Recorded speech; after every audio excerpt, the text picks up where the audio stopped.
झणझणीत रेसिपी चॅनलवर तुमचं स्वागत करते।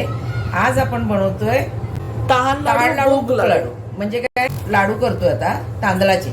तहान लाडू भूक लाडू असं त्या लाडूला म्हणतात, नाव त्यांचं असं आहे। तर आता आपण ना हे तांदूळ जे आहेत ना, एक मोठं वाडगं आपण तांदूळ भिजवत ठेवलेले।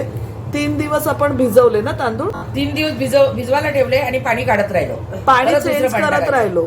आता आपण ना हे तांदूळ पाण्यात काढणार आहे आणि भाजून घेणार आहे गॅसवर। तर आता आपण करून घेऊया ते। दूरच्या प्रवासाला जायचं असतं ना, तेव्हा हे लाडू खास करून बनवले जातात।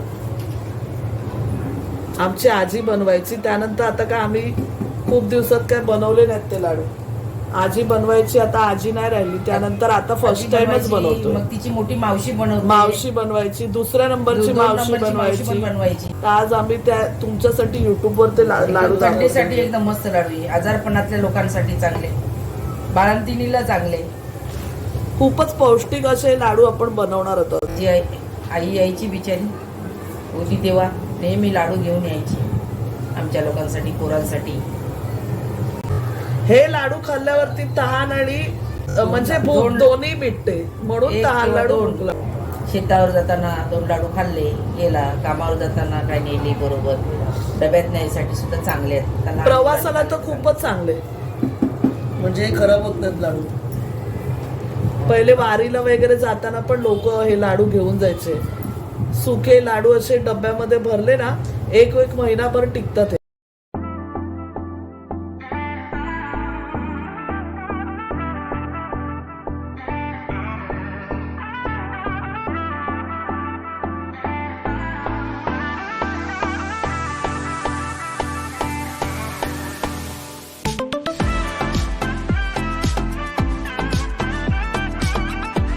आता 15 मिनिटं आपण भाजतोय हे।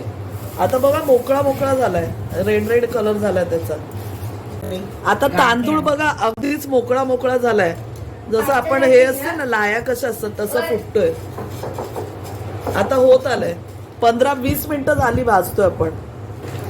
आता आपले ना 15-20 मिनिटं झाले आपण भाजतोय, छान मोकळं झालंय बघा। हा लाडू करताना तुम्ही लाल पटणी नाहीतर राशनचा जुना तांदूळ वगैरे असेल ना तोच घ्या।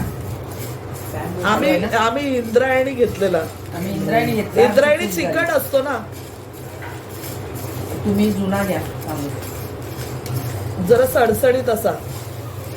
राशनचा बघा सडसडीत बनतो तांदूळ, पण आता एवढं भाजल्यावरती ना छान लाह्यांसारखा फुटायला लागलाय आता, आणि पूर्ण मोकळा झालाय। हे बघा, ही पाव चमचा मेथी आहे, ही पाव चमचा मेथी याच्यात टाकून भाजतोय आपण या तांदळामध्ये। जास्त नाही टाकायची कारण कडू होईल ना, थंडीत मेथी खायची चांगली। तर आता आपण ना हे प्लेट मध्ये काढून घेऊया, झालेत आपले भाजून। तर आता आपण हे परातीत थंड करून घेऊया थोडा वेळ। एक मोठी वाटी मी शेंगदाणे घेते, भाजून घ्यायचे आपल्याला ते। तर शेंगदाणे आपण आता भाजून घेणार आहोत। शेंगदाणे आपण छानपैकी भाजून घेऊया, मग भेटूया। आता आपण ते भाजलेले जे तांदूळ आहेत ना, ते मिक्सर मध्ये वाटायचे। आणि शेंगदाणे आपण किती घेतले? शेंगदाणे अर्धी वाटी घेतले शेंगदाणे। आता आपण तांदूळ दळायचेत ना, आपण हे याचं तांदळाचं आता पीठ करून घेतलं। आता चाळवून घेऊया आपण, चाळणीमध्ये चाळवून घेऊया आपण। तर आता हे थोडंसंच हे तांदळाचं आता राहिलंय, बाकी सगळं वाटलं गेलं। आपण ह्याच्यामध्येच ना आता 5-6 इलायच्या वाटून घेणार आहेत। आपण एवढा जायफळचा तुकडा पण इलायची बरोबरच वाटून घेणार आहे। आता आपण ना हे दळून घेतलेलं आहे, काय आई, जायफळ, इलायची पावडर आणि ते तांदळाची पिठी होती ना मगाचं थोडंसं बाकी होतं, ते सगळं दळून घेतलं, मिक्सर मध्ये चाळवून घेऊया।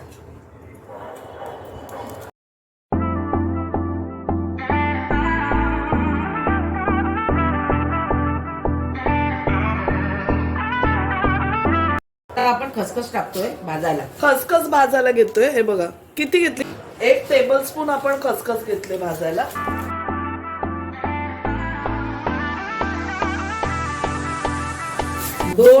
मोठे चमचे 2 टेबलस्पून आपण हालिम घेतले भाजायला। हालिम, अळीव, इंग्रजीत गार्डन क्रेस सीड्स असेही म्हणतात।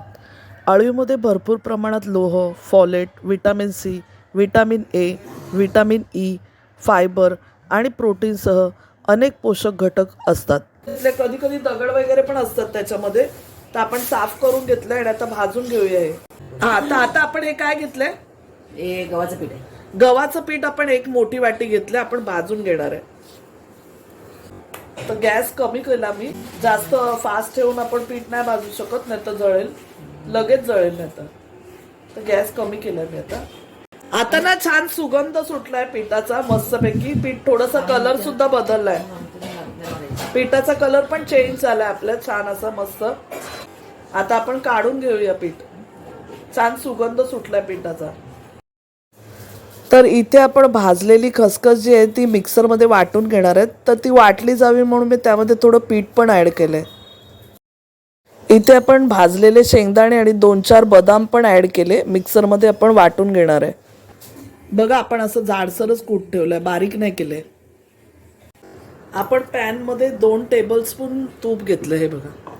आपण आता त्या तुपामध्ये डिंक टाकणार आहे. डिंक किती घेतलाय? 1 टेबलस्पून आपण डिंक घेतलाय. हा बघा, हा डिंक आहे. 1 टेबलस्पून घेतलाय. आता तूप गरम झालंय, आपण टाकून घेऊया.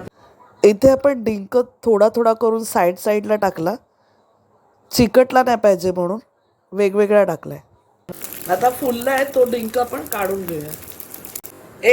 एक टेबलस्पून काजू घेतले, 1 टेबलस्पून चारोळी घेतले आणि 1 टेबलस्पून आपण मनुका घेतले. त्या पण आपण परतून घेऊया तुपावर. जे तूप आपण घेतलेलं ना हे भाजायला, आपलं काय डिंक, त्याच्यातच आपण ते परतून घेऊया. तर आता ना आपण गूळ घेतलाय. 1 डब्बा आपलं सगळं साहित्य झालं ना, तर हा आपण ना अर्धा डब्बा गूळ घेतलाय. म्हणजे हा डबा आहे ना, हा वाटीच्या मापाने आपण घेतलेलं, पण सगळं साहित्य जे ते 1 डब्याच्या मापाने झालं. ताट भरून आहे बघा.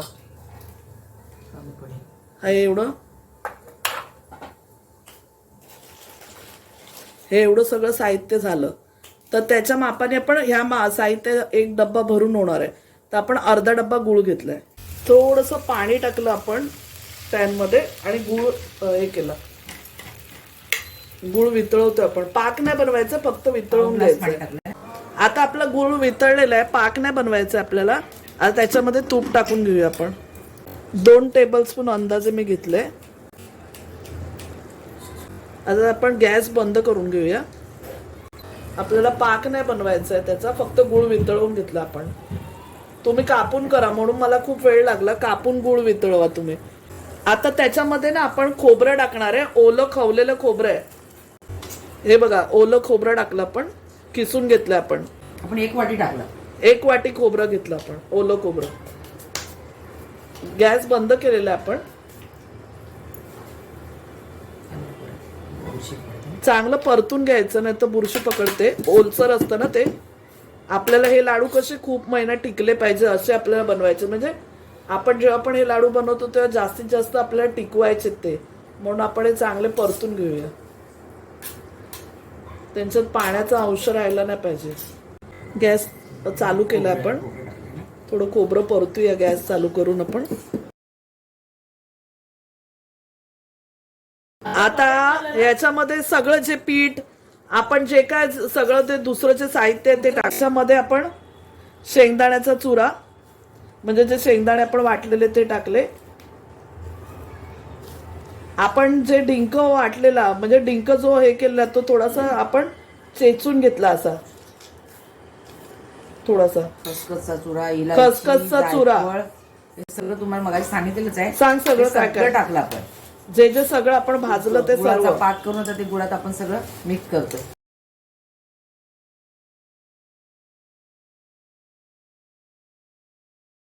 काय सुगंध येतो बघा लाडूचा. तुम्ही इथे नाही आहेत, तुम्हाला नसेल माहिती, पण खरोखर सॉलिड येतो. 1 नंबर येतो. तुम्हाला लाडू तुम्ही इथे नाही म्हणून आम्ही देऊ शकत नाही तुम्हाला. आता स्क्रीनवर दे. आणि आता तो डिंक आपण थोडासा चुरून घेतला. अळीव खाण्यामुळे रक्तातील हिमोग्लोबिन आणि रक्ताचे प्रमाण वाढण्यास मदत होते. अळीवमध्ये भरपूर प्रमाणात फायबर आढळून येतात आणि ते चिकट असल्यामुळे बद्धकोष्ठता, मूळव्याध सारखे त्रास दूर होतात. वजन कमी करण्यासाठी अळीव खूपच फायदेशीर आहे. आता हे सगळं मिश्रण आपलं मिक्स झालेलं आहे. आपण थोडंसं थंड करूया आणि मग लाडू वाळूया. अळीवच्या नियमित सेवनाने मासिक पाळी संबंधीच्या तक्रारी दूर होतात. मासिक पाळी नियमित होण्यास मदत होते. बाळंतिणीला अळीवाचे लाडू दिले जातात कारण त्यामध्ये असणारे प्रोटीन आणि लोह बाळंतिणीला दूध येण्यास खूपच उपयुक्त ठरते. अळीवाच्या सेवनाने स्मरणशक्ती चांगली होते. अळीवामध्ये अँटी कॅन्सर गुणधर्म देखील आहेत. मी तुम्हाला दिलेली अळीवासंबंधी माहिती जर तुम्हाला आवडली तर नक्की माझ्या व्हिडिओला शेअर करा, लाईक करा आणि चॅनलला सबस्क्राईब करा.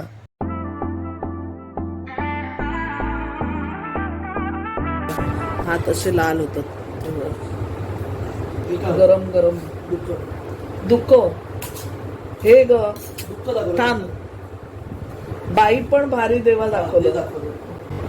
आधी हाताला चटके. अरे संसार संसार जसा तवा चुल्यावर आधी हाताला चटके तवा मिळते भाकर. आता काय नाही, हे लाडू खायचे आपण. दुसरं काय लाडू का नाव आहे यांना? तहान लाडू भूक लाडू का म्हणतात कोण सांगेल? तहान लागली तरी लाडू खायचं आणि पाणी आणि भूक प्यायचं. लागली तरी लाडू खायचा आणि वरण पाणी तहान लागली तर लाडू खाऊन पाणी प्यायचं. प्यायचं. आणि आजारी माणसांसाठी, त्याला कमरेचं दुखणं आहे, बाळंतीण बायकांसाठी, हे सर्वांसाठी खूप चांगले आहेत. शक्तिवर्धक लाडू तुम्ही पण अशीच करा आणि खावा, सर्वांना खायला द्या. खूप छान लागतात हे लाडू. तर आपले लाडू तयार आहेत बघा, कसे छान झालेले आहेत लाडू आपले तांदळाचे. तुम्ही पण असेच करून बघा, सर्वांना खायला द्या. तुम्ही ताण लाडू भूक लाडू बनवून एन्जॉय करा. आमची रेसिपी कशी वाटली ते आम्हाला नक्की कळवा. आमच्या चॅनलला लाईक, शेअर आणि सबस्क्राईब करायला विसरू नका. धन्यवाद.